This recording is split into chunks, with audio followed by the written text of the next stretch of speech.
sedang berlangsung yang namanya PPKM. PPKM dari sudut pandang pemerintah adalah pemberlakuan pembatasan kegiatan masyarakat. Tapi dari sudut pandang rakyat kecil atau rakyat jelata, PPKM adalah pelan-pelan kita mati.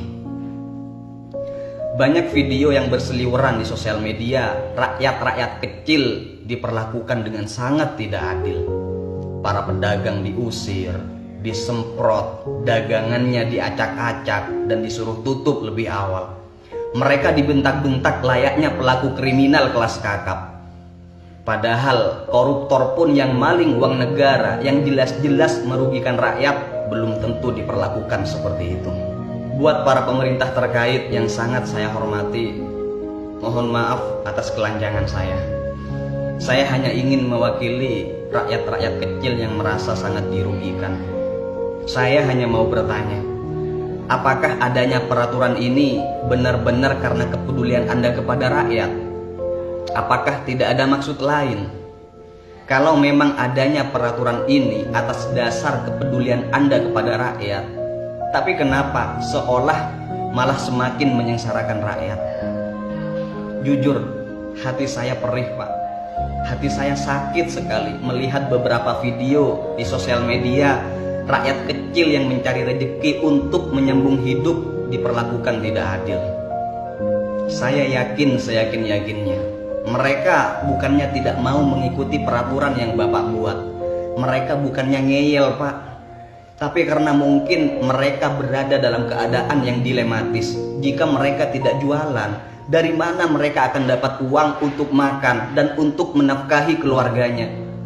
Dan mereka berdagang mungkin itu satu-satunya mata pencaharian mereka.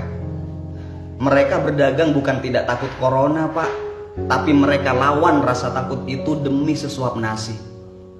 Bagi mereka berdagang keluar rumah belum tentu mati karena corona, tapi kalau mereka berhenti berdagang dan berdiam diri di rumah, maka sudah pasti mereka akan mati kelaparan. Di antara mereka beraneka ragam, Pak. Ada yang harus bayar kontrakan, ada yang harus membiayai orang tuanya yang sedang sakit, ada yang harus menafkahi istri dan membiayai anaknya sekolah, dan yang paling inti ada dapur yang harus selalu mengepul. Kalau Bapak sih enak, gaji terus mengalir tiap bulan. Coba bandingkan dengan mereka. Dari mana mereka akan dapat uang untuk menyambung hidup sementara satu-satunya mata pencaharian mereka adalah berdagang? Cobalah ajak mereka bicara baik-baik, Pak. Ajak mereka diskusi, lalu tanyakan kenapa mereka masih buka dagangannya walaupun sudah dilarang dan dibatasi. Saya yakin seyakin-yakinnya bukannya mereka tidak mau mentaati peraturan yang Anda buat, bukannya mereka mau ngeyel, tapi mereka didesak dengan keadaan ekonomi yang terkatung-katung. Berilah mereka solusi. Saya yakin mereka akan taat.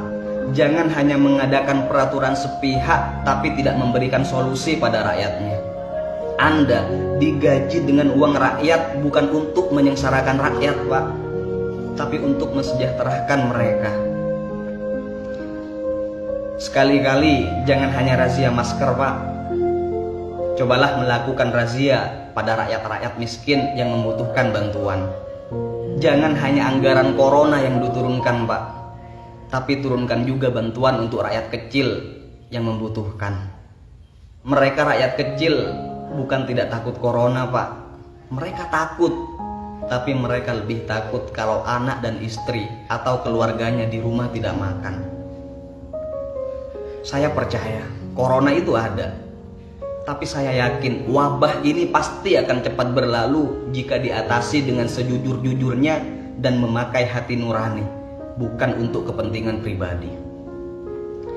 Corona mungkin memang berbahaya, tapi belum tentu akan membuat rakyat mati. Tapi kebijakan Anda yang tidak adil dan menyengsarakan sudah pasti akan membuat rakyat Anda mati pelan-pelan.